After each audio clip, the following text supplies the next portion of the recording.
We study billionaires, and this is episode 129 of The Investors Podcast. Today's episode is brought to you by FreshBooks.com. If there's one thing that all small business owners can agree on, it's the idea of spending less time on your accounting and more time doing the work you love. That's exactly what FreshBooks delivers.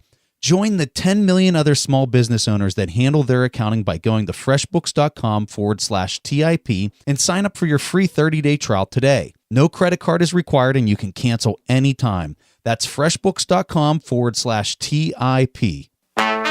Broadcasting from Bel Air, Maryland, this is The Investors Podcast.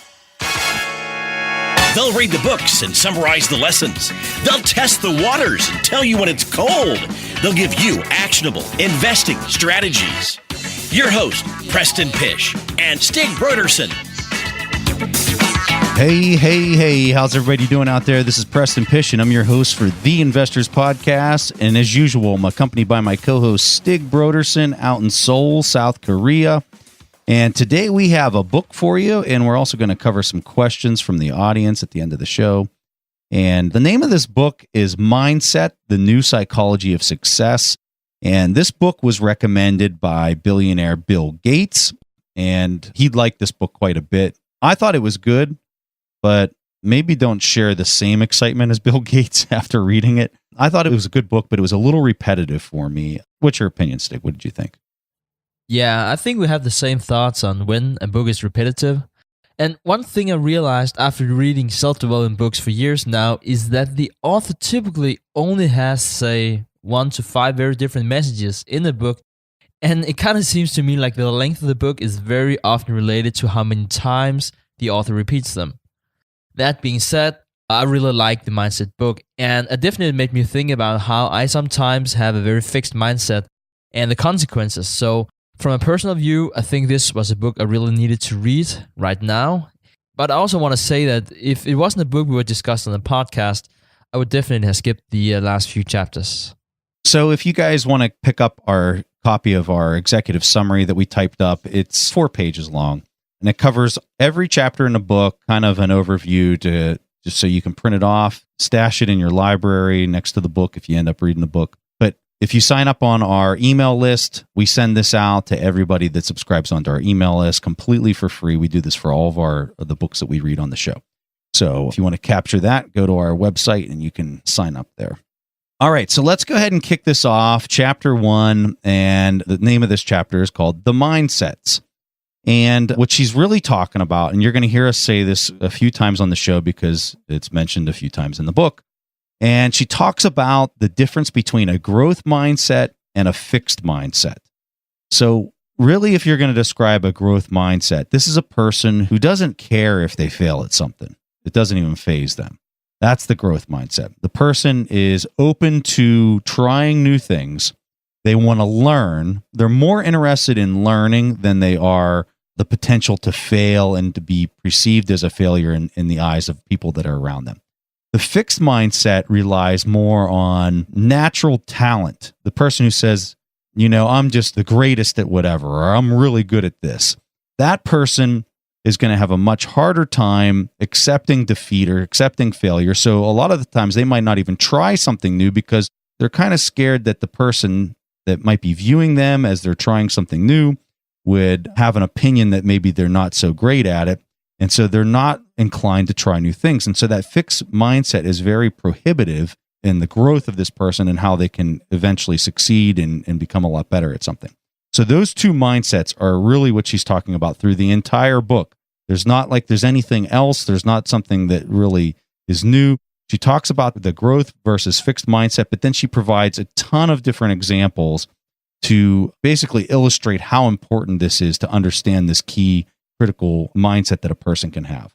And if we just continue with the second chapter, which is called Inside the Mindsets, she's talking about how success is perceived different from a fixed and a growth mindset. So if you have a fixed mindset, success is showing that you're not making any mistakes. Whereas if you have a growth mindset, success is that you learn something new. So as you can see, it's a very different way of perceiving the world. And I also think it's a good point in terms of how do you work with adversity? And that's something that we covered multiple times here on the podcast. If you think that it's important not to make any mistakes, it's really, really hard to cope with adversity. Whereas if you think it's important to learn something new, you'll probably be more successful because no matter what you do here in life, you will be making mistakes. And the way she talked about that, and one of the examples she gave in terms of the students was that, so to provide context to the story, she is a professor, I think it's at Stanford, and she's teaching psychology. So she had a test, and after the test, she asked all the students if they wanted to know the right answers from the students that had all the answers correct, or if they wanted to be told the mistakes that other students made that were making more mistakes than they were. And she said it was very, very clear. The students that had a fixed mindset, they just want to see other people making more mistakes than them, whereas people with the growth mindset, they wanted to learn. So they wanted to learn what's the right answer from the students that perform better than them. Exposing yourself, basically saying to everyone, I've made a lot of mistakes, I want to learn from you. That's a big hurdle to overcome. So I really like this example that she brought up with students. You know, I find it interesting that you brought up the word ego, because the whole time I was reading through the book and she's talking about growth versus a fixed mindset, I kept thinking that when you're talking about a fixed mindset, it's so closely tied to a person that has more of an ego because they can't put themselves in that precarious situation. They don't ever want to be the person who is viewed as not being sufficiently smart enough or physically strong enough or whatever the case might be. And so they don't ever put themselves out there in order to try new things. And it has a whole bunch of other compounding impacts, especially when you start talking about ego from an adult, not from a child, but from an adult standpoint. You know, when you start talking about an egotistical boss, they have such an ability to prevent proper communication flow within an organization, because the only thing that they hear from their subordinates or even from their peers is exactly what they want to hear, because that's all people feel like they can tell them, because they've got this fixed mindset. This is what it is. They're not open to the possibility that there's multiple ways that something could be perceived. And so for me, I guess when I look at a fixed mindset, I almost always correlate it that a strong ego is almost always tied to it. That's not something that she really talked about a lot in the book, which I was kind of surprised by, because for me, that's how I was reading it the whole time I was going through the book. I'm really happy you brought this up, Preston, because I have a story about ego and a story about having a fixed mindset, especially in terms of defining what success is. So this is a gentleman, and he was kicked out of a band that he really, really liked, and he was so frustrated. He pledged to himself that he would be a very, very successful musician, and he pledged to himself that he would receive countless prizes and praises touring the world and breaking a lot of sales records. Now, the interesting thing is this. Just after he was kicked out of the band, he actually did sign a really good contract with a record company, and he went out to sell more than 25 million copies of his albums. Now, whenever he was looking back at his career in his late 40s, he said that he felt like he was a failure. And you might be thinking, how can a person like that consider himself a failure? The problem was that the gentleman's name was David Mustaine, and he founded Megadeth. And the band he was kicked out of, that was Metallica, and they sold 180 million albums. So he said, how can I consider myself a success when Metallica sold 180 million albums? And to me, it was such a touching story, because I just found it so sad. I just heard that story, and I heard it at the same time I was reading this book, and I was thinking, what a very sad example of a fixed mindset. So kind of piggybacking on what I was saying earlier, and that was a really interesting story that you had there, Stig. I'd never heard that. Talking about ego is more of the fixed mindset. When you talk about the growth mindset, for me, that's humility. That's a person who's just really humble and can take criticism, is not so insecure with the way that they view themselves that, you know, if they fall down and they're walking, it's not a big deal. Or some people get really concerned of how that was viewed by everyone around them. And so there's a quote here that I want to read that I absolutely love, and this comes from Warren Buffett. He says, "It is the person who thinks their IQ is something like 40 points higher than it actually is who creates the most havoc in life." And boy, you could not say that more eloquently than what Mr. Buffett has laid out there. And one of the things that him and Charlie Munger talk about a lot is they talk about temperament. They always say, oh, well, we were just born with the right temperament to do what we do. And what I think that they're really getting at when they talk about temperament is they're actually talking about humility. They're talking about if our IQ is 150 or 140 or whatever their IQ is, I don't know what it would be, but they don't think it's 150. They think it's 130. They think that it's lower than what it actually is. And they treat themselves with that humility in mind that, yeah, I might have an IQ, but there's a lot of things I can mess up. That mindset, that line of thinking is a growth mindset for me. And the author doesn't talk about that in the book. She just keeps referring to it as growth and fixed through every single chapter in the book, which I kind of found a little frustrating. But for me, it's more ego and humility in the way that you view yourself. Because when you're of that mindset, and when you're a person with humility in mind, you're open to somebody else in the room being smarter than you. You're open to all these other ideas, and that there's challenges out there for you, not that you're at the pinnacle of life and that there's nowhere else you can go. Basically, I think it's a question about, do you use other successes to motivate you, or do you try to take that person down one way or the other? Are you really trying to come up with excuses why you haven't performed as well as that person, or really speaking badly about that other person's skill? I think that's probably really what it boils down to. And I think in continuation of this, if we go down to chapter 3, this is titled The Truth About Ability Accomplishment. And she's again talking about students, and she's saying that, how do people react when you tell them they're talented, for instance? Some people, when they're told they're talented, they basically stop doing anything because, again, they don't want to make any mistakes. And to circle back to what we talked about before, they're trying to take down other talents, for instance, athletes. They're trying to take them down one way or the other instead of pulling themselves up. So what she's talking about is that if you have the chance to influence, it might be as a professor, you can influence students. It might be as a parent, you can influence your child. Make sure to give them a growth mindset. She actually says it's dangerous to tell people how talented they are. Instead, you should be telling them how good it is that they're making mistakes and that they're learning new things. And that they're working hard. After reading this book, I did see myself the way that I talk to my son and my daughter who are real little. It almost always was, "You're so smart. Oh, great job. You're so quick." And after reading this book, I started amending that to, "Oh, you really worked hard on that. Great job." So instead of making them feel like they're naturally good at something, it then became an emphasis on their work habit and how well they struggled through a problem and how they solved it became the new narrative that I tell them whenever they're doing a good job. So the next couple chapters, we're going to kind of skip through these because what they're really doing is she's taking this same idea, this fixed mindset versus growth mindset, and she's applying it to different areas. So chapter 4 is about sports. She has a pretty cool story in here about Michael Jordan and how he didn't make his high school basketball team. And he obviously turned out to be maybe one of the best basketball players ever because he had a growth mindset. Then in chapter 5, she goes through business examples of a growth mindset versus a fixed mindset, where she talks about Enron and how they had a fixed mindset. She talks a little bit about Jim Collins' book. Then she goes to chapter 6 and she talks about relationships with a growth and fixed mindset yet again, and how you can apply it to your love life. And then chapter 7, fixed mindset versus growth mindset for parents and teachers and coaches, which we just kind of briefly talked about. And then we'll talk about the 8th chapter here, which is changing your mindset. So now that you're aware of this growth versus fixed mindset, how do you go about implementing this or changing this into your life so that you can start moving in a better or more positive direction? So before we do that, Stig had something you wanted to highlight from some of the stuff that I covered. Yeah, I really liked chapter 7, which was about parenting.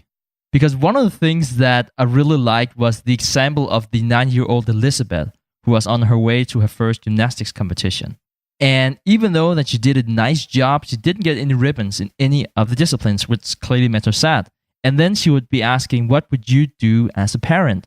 You can, again, use this whenever you're influenced, whether or not you're a parent or a teacher or a leader one way or the other. I think the example she brings up here is really, really crucial. So she comes up with 5 different responses you can give her.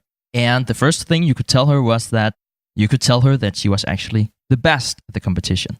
Clearly, this would be wrong because it's insincere and you both know it's not true. I mean, kids are pretty smart. they typically know if they're not the best person at the competition. You could also tell her that she was robbed of a ribbon. The judges were against him. That would also be wrong. You shouldn't teach your child to place blame on others. The blame is basically on her. So the third thing would be, you could also tell her that gymnastics are not that important. And I really like that because I can see myself in this situation, for instance, when I'm talking about the students, and I'd be like, well, this course might be, or this part of the curriculum that you have a hard time solving, that's probably not that important. But that's also wrong to tell a child or student that, because if you teach Elizabeth to devalue something just because she's not good at it right away, that's also a very damaging thing to teach her.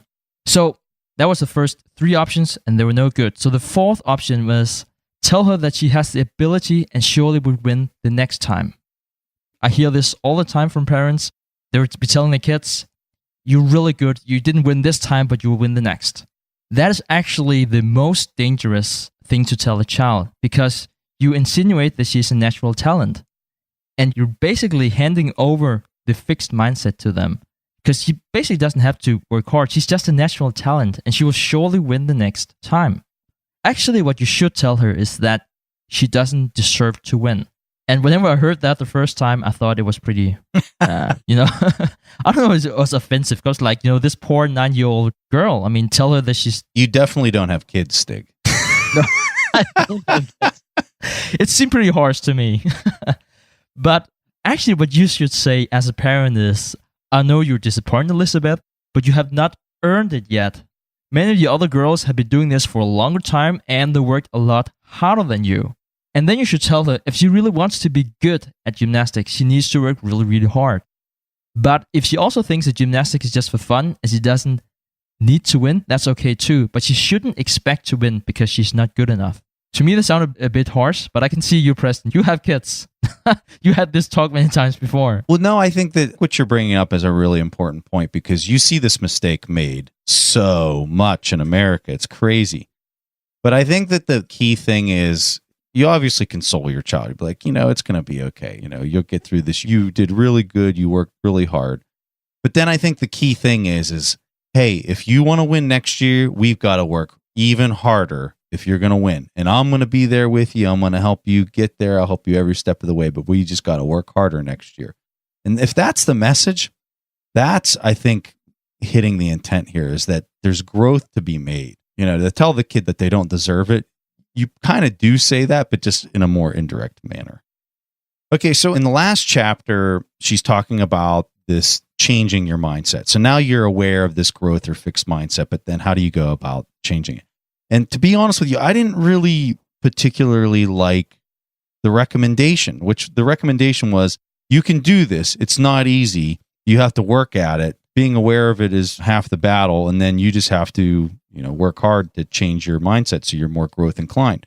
I don't necessarily think that that's the best advice. And maybe I miss some of the point there in the last chapter, but I think it comes down more to, how do you teach a person to have more humility? How do you take somebody who has an ego and show them that they have an ego? Or how do you, if you're looking at it from your own vantage point without having any outside actor help coach you in this, how do you recognize those traits and behaviors? I don't know that you can necessarily do that, especially for a person who's a lot older. Let's say you're 60 years old. Somebody coming up to you and saying, hey man, you have a big ego. You're not open to change and things like that. I think that's really hard to do. Now, where I think her book is very valuable, if you're listening to this and you're like, well, maybe I do have an ego. Maybe I don't have an ego. Maybe I am have a lot of humility. I would tell you, read this book and listen to the examples where she's telling you this person has a growth mindset, this person has a fixed mindset, and see if you find some of your own behaviors in here.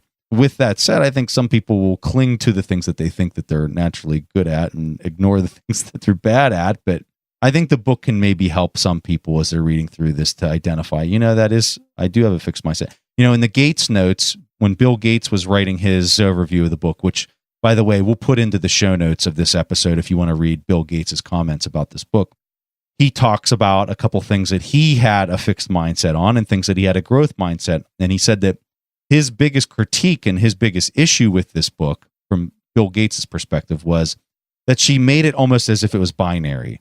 as if you have a growth mindset or you have a fixed mindset and there's no in between. And what he says is most people are somewhere in between, like both of these two behaviors, depending on what it is that you're talking about. So I think that's a fantastic highlight that he had, and I think that's something that maybe could be incorporated into future volumes of the book. There's been 1.8 million copies of this book sold, so this is a highly read book. Sign up on our email list so you can get our executive summary where we outline every single chapter and we kind of hit the highlights of this book. All right, guys, hang in tight because we're going to take 1 minute to tell you about today's sponsor. This podcast episode is brought to you by FreshBooks. It's 2017 and every small business owner's mind inevitably returns to the anxiety of tax season. To help you out, I'm hosting a webinar this month. Together with FreshBooks, I'll show you the top accounting tips to get prepared for a less painful tax time this year, and we'll teach you how to send an invoice in just under 30 seconds. Everyone who signs up during the webinar is eligible for 2 months free trial with FreshBooks. Afterwards, you will have a chance to hang out online with me and ask questions about accounting, billionaires, investing, and whatever is on your mind. We hope you sign up for the webinar this month at theinvestorspodcast.com/FreshBooks. That's theinvestorspodcast.com/FreshBooks. All right, now back to the show. So at this point in the show, we're going to play some questions from the audience. If you want to record a question on our show, go to asktheinvestors.com and you can record your questions there. And if we get it played on the show, you get access to a free course that Stig and I have designed that are paid courses on our website. So the first question that we're going to take is from Sudarsan, and here it goes. Hey, Preston and Stig. I love your podcasts and video courses. Thank you for everything you guys are doing. I got a question which struck me when I was going through your value investing course. What would happen if every person on earth becomes a value investor? What would be the market conditions? Can you share your thoughts on that? I like this question because whenever I'm trying to solve a problem, I'll often take on a mindset of what he just described, where you kind of hit the left extreme and then you hit the right extreme to kind of understand your boundaries of what you operate within.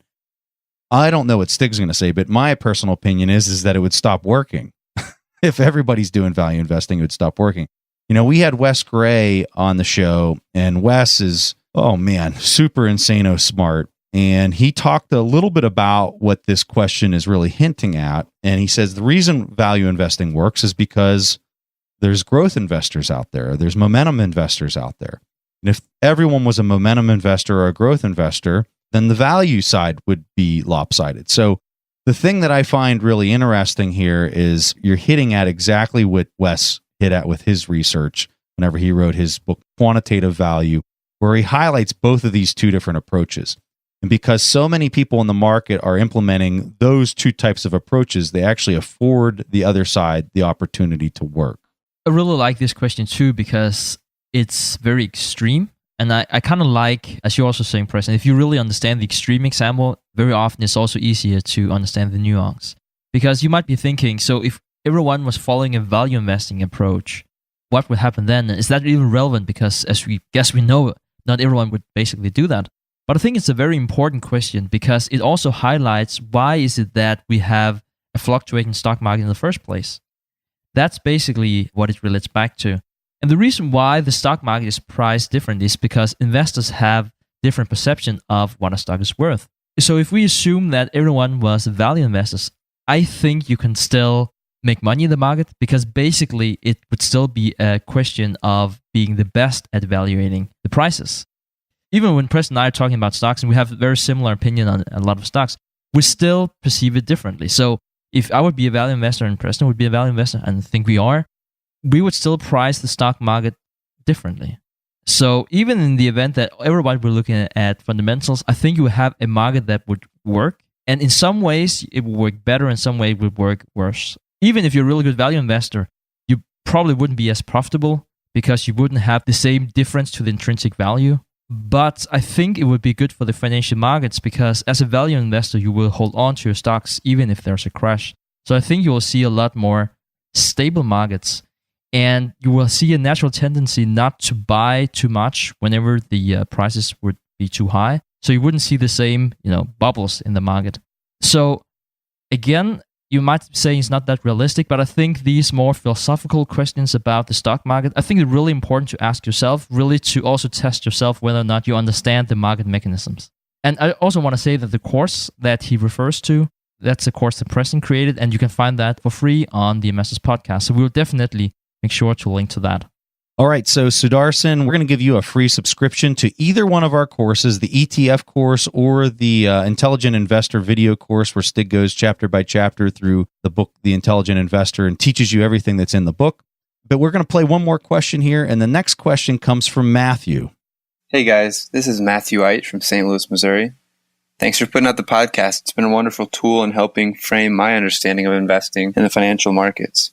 Listening to Wes explaining how momentum investing is implemented, I could not help but think of Stanley Druckenmiller. And I wonder if you guys felt the same. It seems to me that his incredible record of never having a down year is due to his ability to be one of the first or quickest onto a particular momentum train. Would love to hear your guys' thoughts, if that's how you see it, or if it's something else entirely. Thanks again.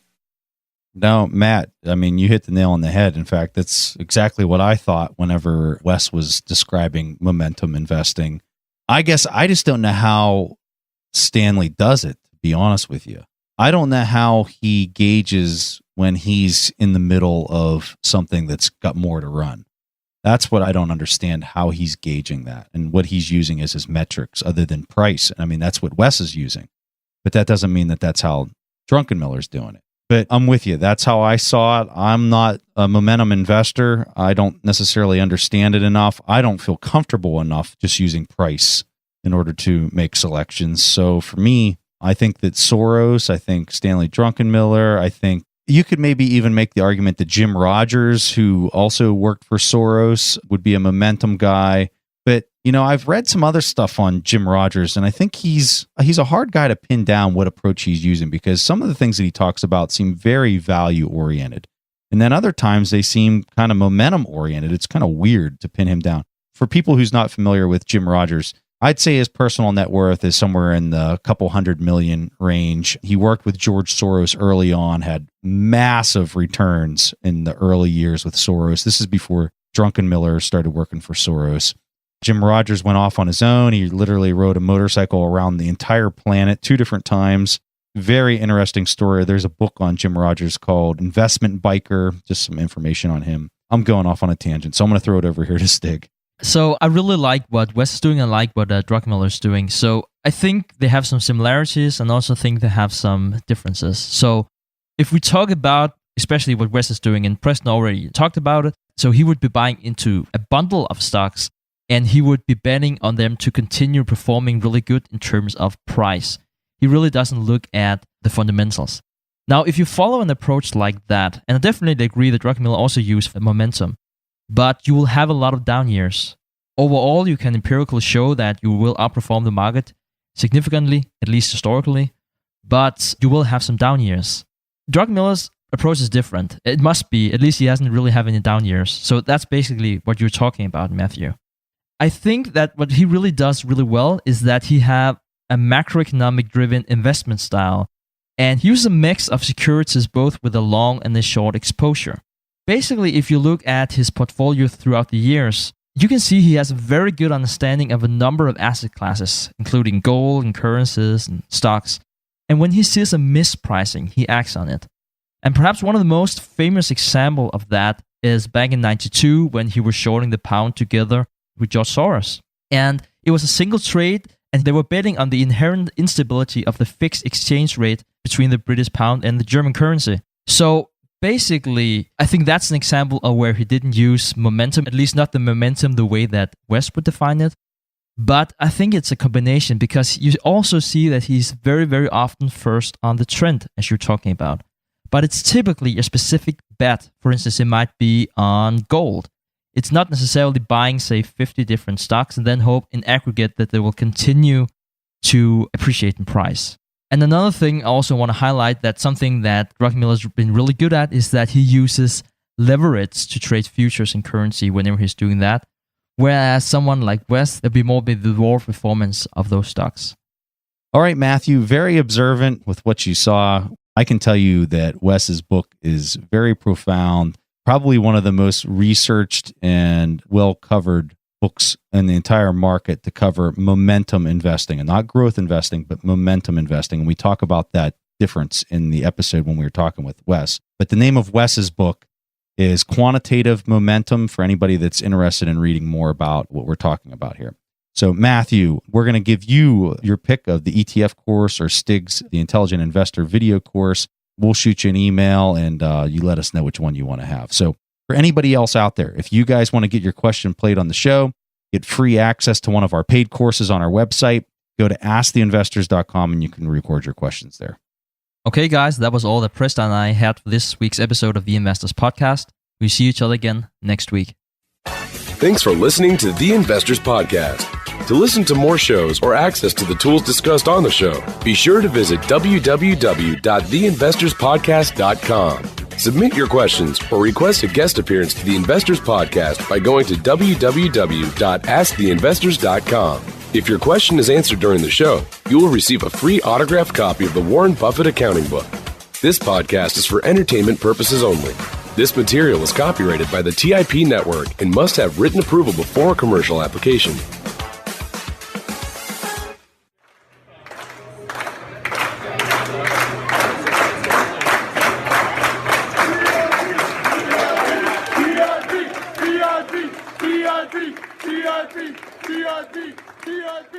TIP.